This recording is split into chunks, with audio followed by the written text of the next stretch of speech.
Hey, what's going on? This is Billy Newman, and you're listening to the Billy Newman Photo Podcast. I'm recording this for July 24th, 2017. What is it, a Monday? I'm back at it. I'm back to work, and I'm back to putting together a podcast. I wrote out a couple things, but yeah, just talking out a couple of the ideas and the stuff that I'm putting together for Billy Newman Photo Industries, or whatever that would mean. But I think really it's just my little website and my Instagram account as it is, and then the fun photos that I put up from that. But I'm having a great time building a bunch of pictures this summer and kind of figuring out a few ideas about equipment and photography and sort of about how I want to take stuff over the next few months. And I've been working really hard at that and making some interesting changes that I think are going to help me out a lot.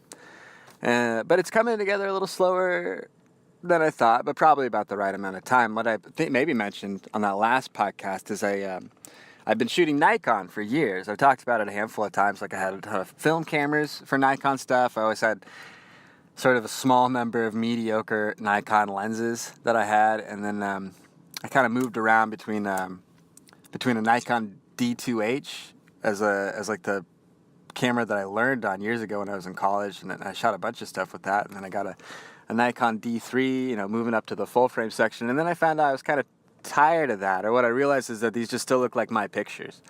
Everybody realizes that.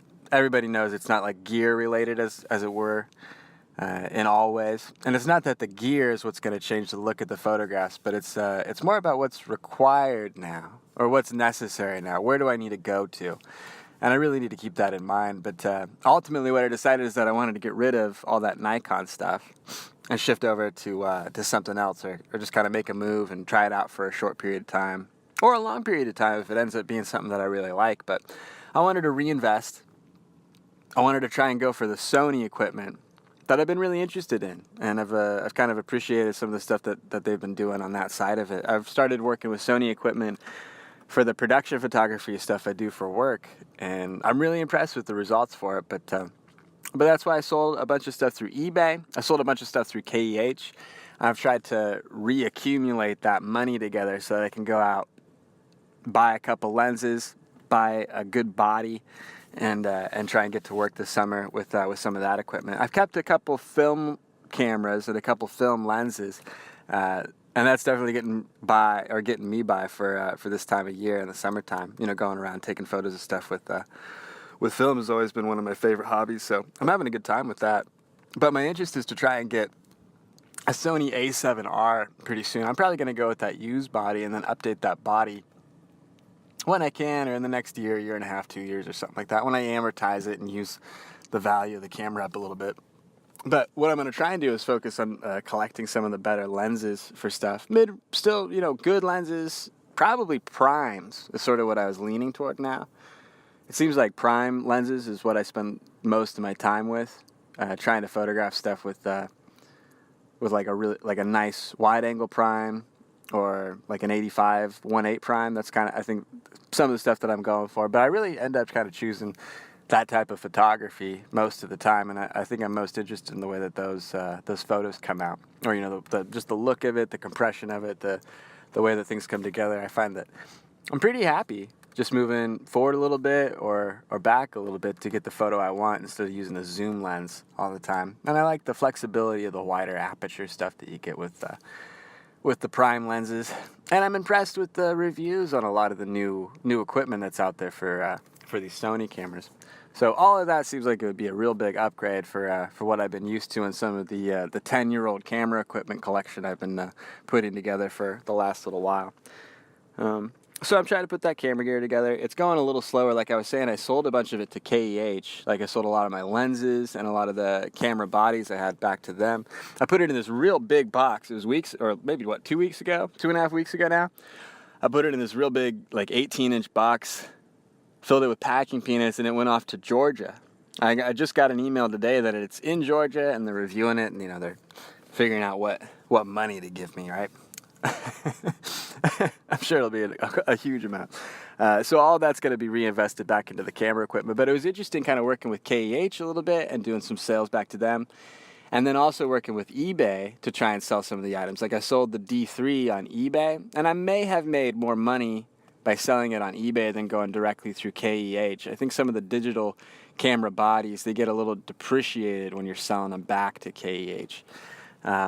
But it was a fair deal. I think I sold it for a fair amount of money for what it was worth in the market, and I'm happy with that. eBay ended up being a little faster, but the problem, or one of the things to consider, is that between PayPal and eBay, it seems like it's going to take about 13% of the total your total cost of the item, which can really eat into the profits that you would be making. So what I tried to do is go through and compare what my profit would be on the item after all the fees and all the sales and all the shipping and such, and then what my profit would be if I sold it to KEH. I tried to do that math a little bit, and it seemed like KEH was really a good deal for a lot of items. You have to be a little specific about what the market value could be if you just sold that item locally, like through Craigslist, where you're not going to have any fees, or through eBay if you don't have a market locally where you could sell that off to. You can find a market on eBay to get that sold to, which I love about eBay, and we'll probably still keep using eBay for. Like, I have a whole bunch of broken equipment that could be used for parts, that sort of thing. That's a whole category on eBay that it might still have some value, some $5, $10, $15 value for some of these items, where on KEH it would have no value. So there's a few opportunities where you can really kind of pull more money out of some of the things that you have kind of stuffed away and stuffed in the closets. And that's what I've been trying to do, is turn that into cash, liquidate it, and then turn it into a new camera. That's the plan. And it's going really well so far, too. I have a bunch of stuff kind of lined out and selected to pull together, but I don't know. It's been great. I love doing it. I love doing the photo stuff, and yeah, it's kind of fun switching everything over and trying to sell off everything. It feels actually kind of good. I've been only using the same stuff forever, and it's been cool getting stuff out of the house. Like the D1, I sold it. I've had it since 2009. The D40, my first camera I've had for more than 10 years, I sold it. See ya. It's great. It's out of here. I'm gonna get some cash for it. I'm gonna turn it into something I can use every day. That's really a good thing. Like, oh yeah, I want to use this instead of something that's just on the camera shelf in the living room, part of the museum. So no more museum, no more of that. I'm going straight for the focus of what I want in the museum is my photographs that are great, not old cameras I can't use. And I think that mentality is something that I got to figure out. So I'm happy that I'm selling that stuff back. But I haven't been for the last few days. I have a couple of emails I have to get back to actually today for some of the stuff that was listed up on Craigslist, because I've been up in the San Juan Islands at the north end of Washington, up at the north end of the Puget Sound, probably close to Victoria, Canada.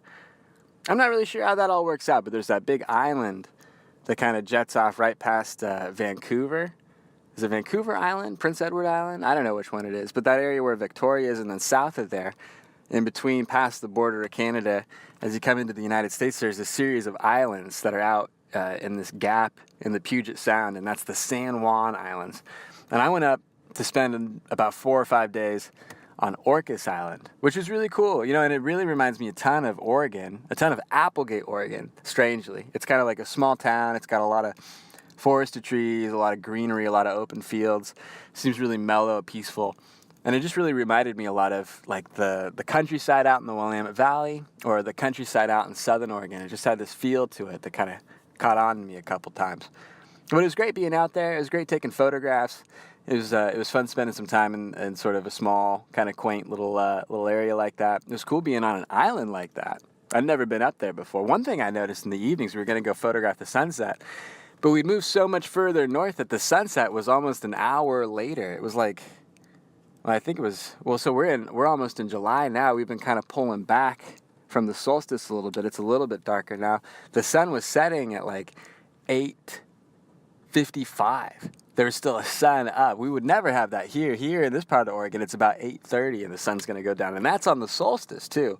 Nowadays, it's probably about 8 o'clock. So that was like another hour of light north. Maybe it was that much.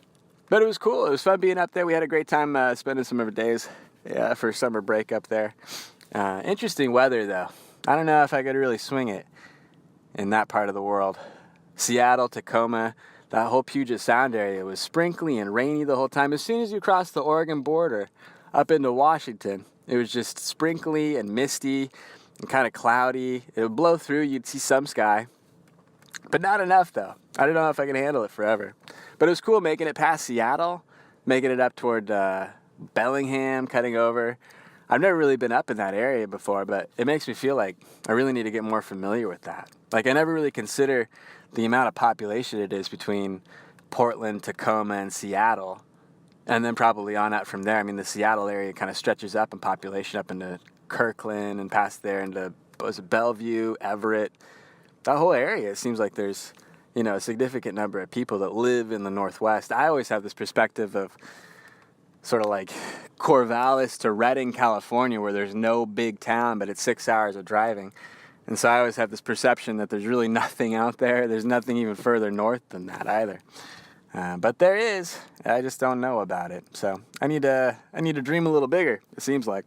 It was great, though, getting up there. It was cool. We went up to the top, this summit of one of the mountains on the island, and we looked out. And, it's kind of embarrassing for someone that prides himself so much in participating in the Cascade Mountain range of the West Coast over here. I don't think that I had ever seen in my life so far Mount Baker. I don't think I'd seen it. I've never really been that far north into the North Cascades as you come up to the Canadian border. I never spent much time up there. I've seen Mount Rainier plenty of times, but I don't think I'd ever really made it up far enough to view Mount Baker up there. And it was cool. It was cool to get a chance to see it. And it also kind of strikes me that, man, I need to spend a lot more time this summer heading up to the Enchantments, to Rainier, to St. Helens, to Mount Adams, to Mount Baker, of course, to the Park of the Northern Cascades, to the other side in western Washington of Mount Olympus, or the Olympus National Park area. I want to go over there. These are places that never been in the Northwest. And then furthermore than that, there's Vancouver, British Columbia, and Victoria, British Columbia, which are both pretty good-sized cities that I don't even account when I talked earlier about Seattle, Tacoma, Portland as being like, population centers of the Northwest. I didn't even consider Victoria and Vancouver, British Columbia. But it's cool. I should check those places out. I mean, they're huge cities. They'd totally be on my map if they were in the U.S. But for whatever reason, I have that border thought that there's nothing past the border. Silly thinking of me. Oh, and then the other thing I wanted to talk about was the eclipse that's coming up. It's the 1 month. Well, it's a couple days after the 1 month, but this is my notice to all you, the four of you, that the eclipse is coming up August 21st, 2017. It's going to be passing over Bend, Oregon. I remember hearing about this for more than 10 years now, hearing about how the eclipse is going to be passing over Oregon. I've been waiting for it too, and it's going to be super exciting. We saw the one in 2012, that annular eclipse. This one's great. It's a total eclipse. So we're going to see most of Oregon get kind of blacked out by this eclipse. Well, I mean, there's edges of it that are definitely going to be, I suppose, in the partial range, but there's going to be a good bit of that sun that is blocked off by the moon.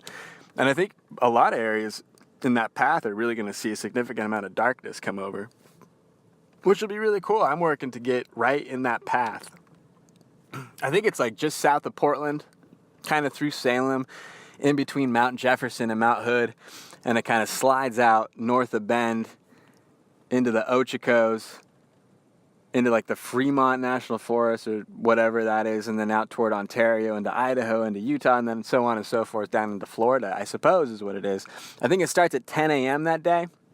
And man, overall, I guess what I'd say is that I'm just really excited for it. But I hear there's a huge amount of people, like a huge influx of people that are going to be showing up into that area, like millions of people. I don't know what that means. Maybe it's just a few of the millions of people that are in Oregon that are kind of relocating to that really good spot. Maybe a handful of people. I'm sure a lot of people from like the Washington area, the Idaho area that might be coming over, but maybe it's people from further out that want to come to Oregon. I think Oregon's been pushing it really big as being a big part of the Oregon eclipse, or the all-American eclipse as they've been talking about it elsewhere. Let's hope at least that the weather is good that day. Or that there's no big fires out in eastern Oregon. That's the thing that I'm kind of worried about. My plan is to head out east of the Cascades and get a spot that's going to be good enough to get some photographs of it. One thing to consider, since it's a morning eclipse, you're going to have to find a spot to view it, at least, that has a lot of open sky toward the east, right? Or like southeast? Maybe just east. Yeah, it's not really going to be that south. It's still summertime. It's going to be about 10 a.m., so it's just going to be kind of due east up in the sky. probably going to be kind of high by 10 o'clock. I mean, shoot, it's like 1 o'clock now. The sun's already tilted over toward the western horizon. And it still has tons of time left in the day.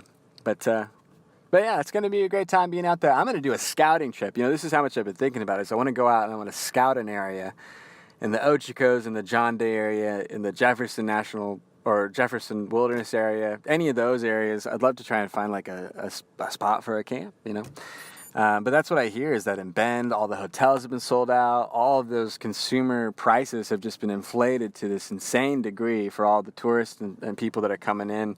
And I think a lot of people in Oregon are just considering it a money grab, which is the shame for a lot of the small businesses that really aren't any good at business, is that they just kind of consider any of these events a money grab for themselves. And they kind of come off so selfishly that it puts a bad taste in people's mouths about the experience. And ultimately, that's what a lot of dopey people in these small towns end up doing. But I won't be participating in that, small businesses. I'll just be out camping and photographing this really cool eclipse. I'm going to try and get a bunch of my friends together, and I'm sure we'll try and do a bunch of media stuff around that. But yeah, keep that on your calendars, guys. Cool deal. Seeing the eclipse. First time that this one's been seen for 18 years, 11 days, and 8 hours, something like that, is the Saros cycle, at least the short end of the Saros cycle. And I think it was seen over like France and the UK in August of 1999. It's cool. You can find videos of this on YouTube. If you go on YouTube and type in, like August 11th or August 12th or 13th, whatever the date was or something of it. But you type in total eclipse August 1999. You're going to see video of it from the local news stations that were recording it and people that were viewing it during the 1999 viewing of that eclipse. And that's all part of the Saros cycle, this 53-year cycle of an eclipse occurring 3 times. It's really interesting how it is. Not all successive eclipses are connected to each other. It's actually separated by a great deal, and there are multiple eclipse series running at the same time. It's very confusing. I suggest you can Wikipedia Saros cycle, Saros. You'll figure it out pretty quick, at least as well as I did. That's all I did for it. But it's fascinating, though. Like 53 years ago, back in the 60s, this same eclipse that we're going to see over Oregon, that was seen over Anchorage, Alaska, and Canada, and probably as a partial over parts of Oregon and the Northwest as it moved down into the Great Lakes or whatever it is. But as you can think about, that's north of where we are now. And then in 53 years, it'll be south of where we are now.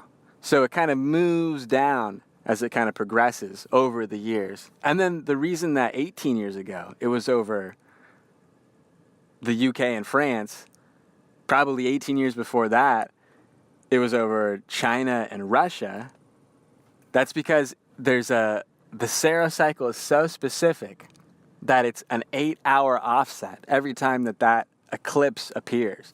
The reason that it appears, this is complicated. The moon gets in front of the sun, we get a shadow on the earth. The moon moves up and down, and it only hits that spot where it would pass right in front of the sun when it's at a draconic node. It's that spot where it's right where the sun would be is kind of what it means. And it's not a couple degrees up from that or a couple degrees below from that, which the moon does. That's why we don't get eclipses every month, like every new moon. That's why we don't have an eclipse. It's interesting how that works. And it takes 18 years, 11 days, and 8 hours for that draconic node to fall back in line to a spot where the sun would be there at that time during a new moon to cause a solar eclipse like this. And it repeats itself the same way and the same way and the same way for like 1,500 years until, like what we were saying, it was in Anchorage, now it's in Oregon. 53 years from now, it'll be further south in LA, let's say. Past that, it'll be in Mexico, past that toward the equator, past that in South America. And so 800, 900 years from now, this same eclipse will be over Tierra del Fuego or Antarctica or something like that, and then it'll kind of spin off and be past the Earth, from the North Pole past the South Pole then. And then that eclipse cycle is finished. It's really strange how that is, or at least we won't observe it on Earth anymore, which is, what an eclipse is, for goodness sake. So it's fascinating how that works, but man, I hope you guys pay attention to that.